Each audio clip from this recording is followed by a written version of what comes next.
Hey everybody, welcome to the latest edition of Bold Leaders in Learning. I'm your host, Brandon Busteed, Chief Partnership Officer and Global Head of Learn Work Innovation at Kaplan. And as you know, every now and then I get the pleasure of interviewing one of my colleagues at Kaplan.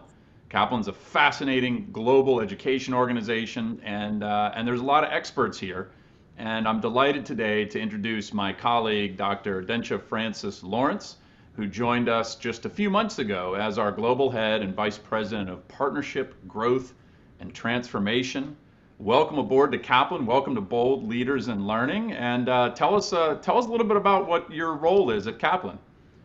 So here at Kaplan, and thank you, Brandon. Here at Kaplan, my role is to ensure that we are actually transforming at pace to execute on our strategy.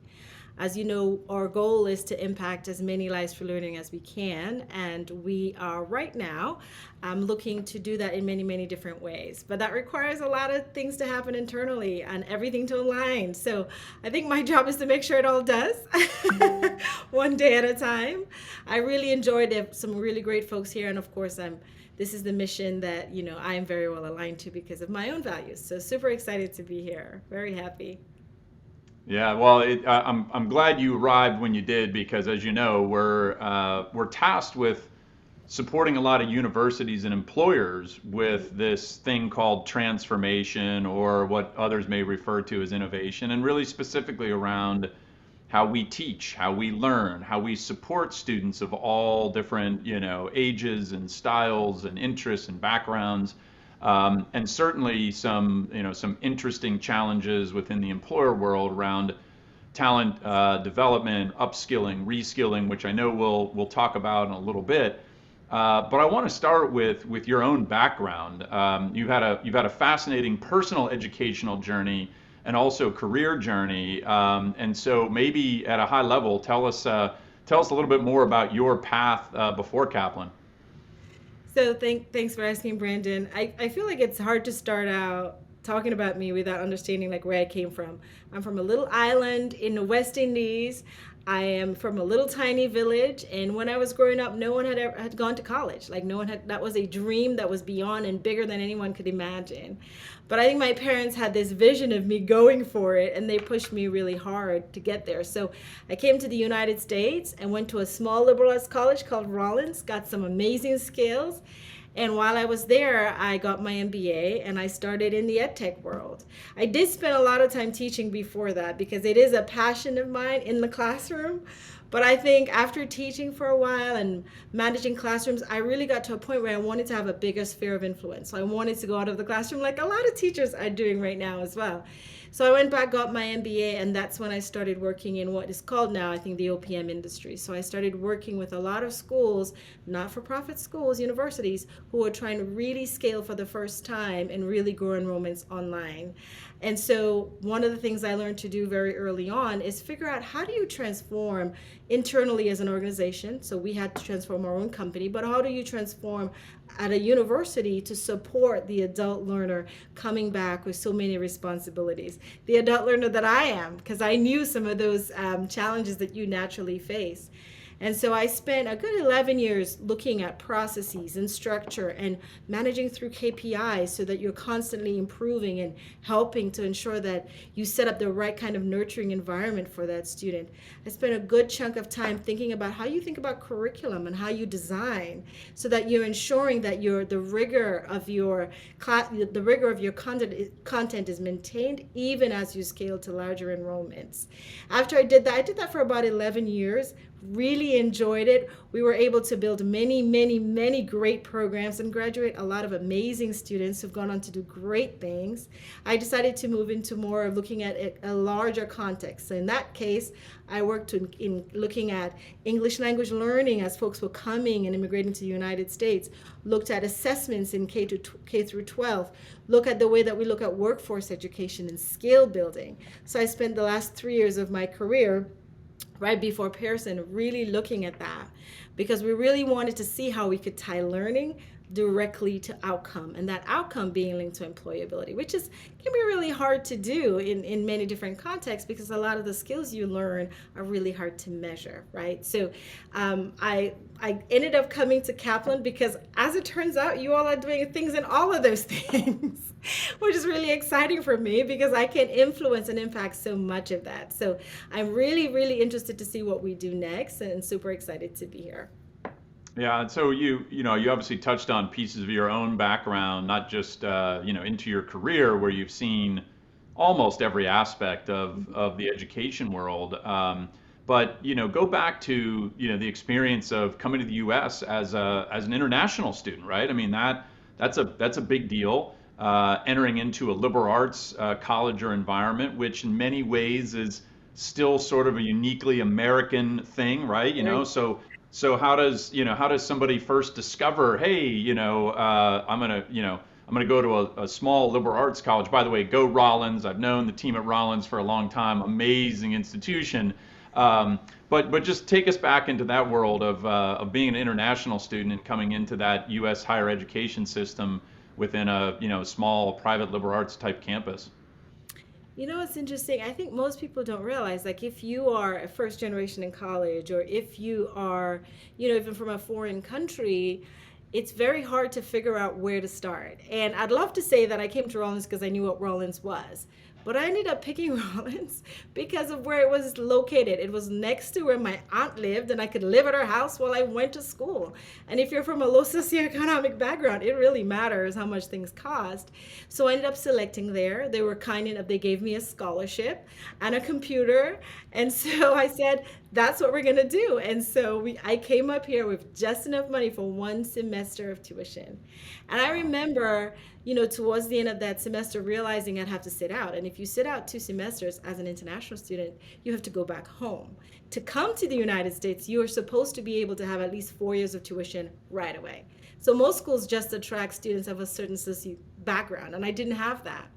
So I remember having sat out a semester and realizing that I might have to sit out.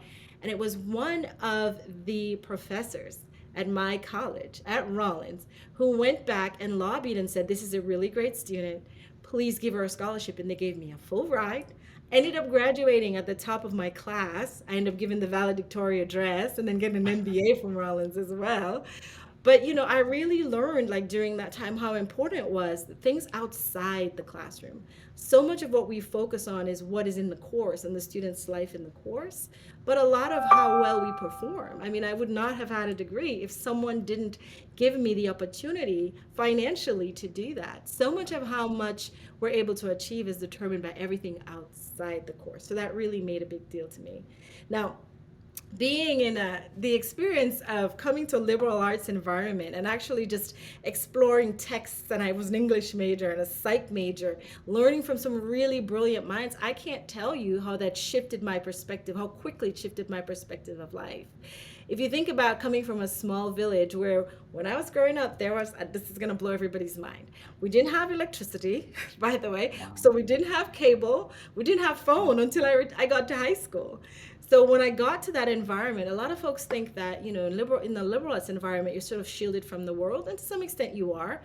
But by the curriculum that I was presented with blew my mind. Like, I was exploring things I'd never explored before because they force you to. They force you to try different things that are out of your major and really get to experience things. So it made a really big impact on me as a foreign student.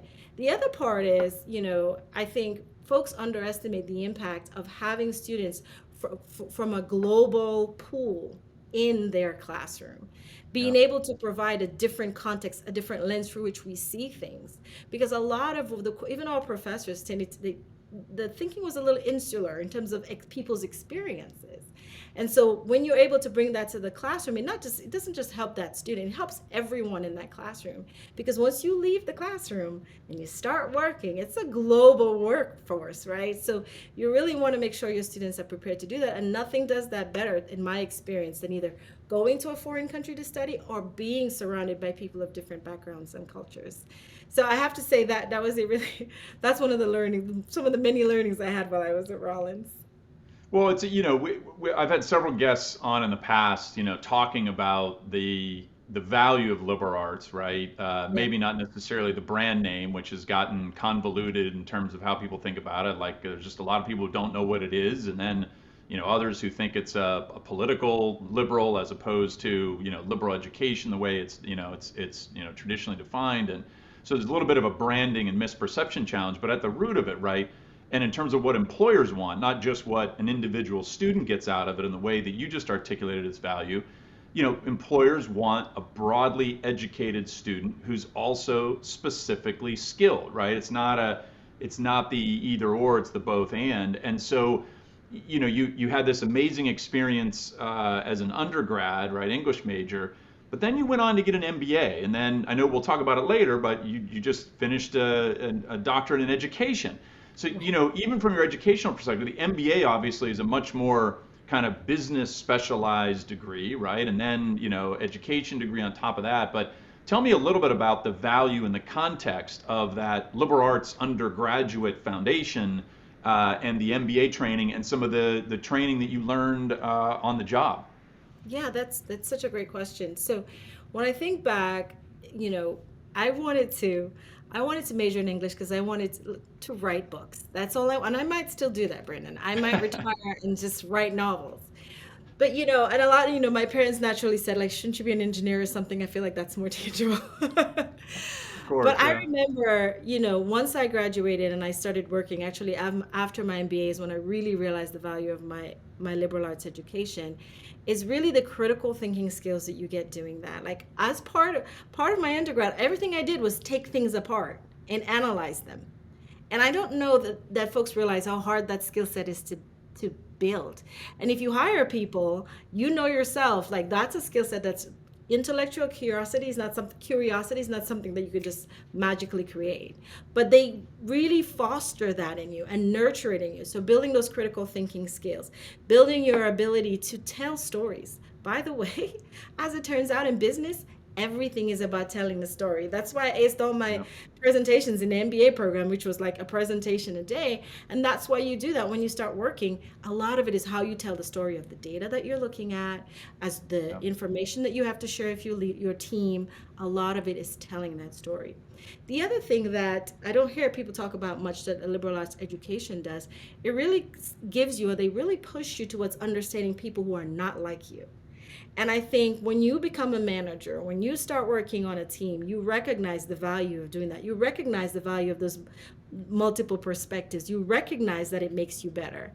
And I think I don't hear people talking about that, but I want to say, like, my time at Rollins in this small liberal arts college, like, being in that environment helped me understand, hey, not everybody thinks like me in a significant way. And it's okay. And it's okay. They can still get to the answer, even if their process wasn't the same. And that gave me a lot of skills when it came to managing others and helping leading through influence. Yeah, no, and I'm glad you mentioned them. If I just think about the majors of various folks who are part of our senior team, Hmm. English, religion. I mean, they're not like obvious in terms of their relationship on the surface with what the role that person's doing now, but the themes are really great oral and written communicators, right? And behind that, some ability to really think through some things, or to do it in a way where you can kind of see around the corner, where you've got some data, but like it's never data perfect, right? You can't. I wish every judgment was just perfectly clear by the numbers. It's not. You have to make a little leap here and there. You got to cross a chasm somewhere. So I'm glad you kind of talked about those two things. You mentioned too the value of, in the educational experience, kind of a global perspective, right? And that is, the idea of students from different countries also thinking about different socioeconomic backgrounds, right? Like you could have, at elite universities, there's a critique that you've got students from all over the world, but they all came from more similar backgrounds than different ones because most of them came from pretty wealthy families, right? And so that's diversity of a different kind, right? But tell me, in the era now of Zoom world at the world of work for many people, and the online education space growing rapidly, do you feel like there's the opportunity to do as well as the Rollins experience in terms of kind of the the global exposure. I mean, what's your thought on how we achieve that in more of an online environment as opposed to the the campus-based environment? So that's such a great question to ask. And I think the easy answer is to say that it actually allows us to do that even better, right? Because now you're not so limited by the boundaries of geography. And so you have the ability to go into people's homes. I now know what your background looks like. And depending on the day, I might see more of an angle. But one of the things I learned when I did my dissertation was that I looked at a coaching program, and the students had gone from being interacting with their coaches in person to being fully online. And so, what that created, interestingly, was a dynamic where they started to understand each other better, because the context of your home, the context of your background actually makes a huge difference. So, I think there is a lot we can do with this modality. I do think that we need to be very thoughtful in how we use it, because I think we can create a certain sense of exhaustion, and we don't want to ignore the physical, right? We don't want to ignore that at all. Right. But I do think that it'll open up new ways and new ways of being for us, and we need to be open to exploring those. Yeah, all good examples, and thinking about just the simple things that are now easier to do. Have an alum join a conversation via Zoom. They don't have to fly to campus. Think of how many more people and perspectives are now available to just pop into a classroom discussion because it's easier to do, right? And it's not necessarily saying better, but in that case, it is better, right? Because there's less scheduling. I think about our own meetings that we have within a global organization. We used to Yeah. do a big annual meeting, and it was like months in advance to get on the calendar. People flying from halfway across the globe. Now we're breaking up those into smaller live, online discussions, but they're truly global. Like we've got colleagues from Singapore to London to Los Angeles, all in the same calls, and that would have been a lot more difficult to do without the online environment. So, well, Dientje, it's been terrific speaking with you, and I look forward to bringing you back on the show. Actually, that reminds me that you are going to be on the show with me consistently because we're officially asking you to join me as a co-host of Bold Leaders in Learning. So yeah, you have no choice. You're going to be back with me in every session, and very much looking forward to that. So thanks for joining us today. Great to have you at Kaplan, and looking forward to having you join me as our co-host of Bold Leaders in Learning. Thanks for having me. Thank you, Brandon.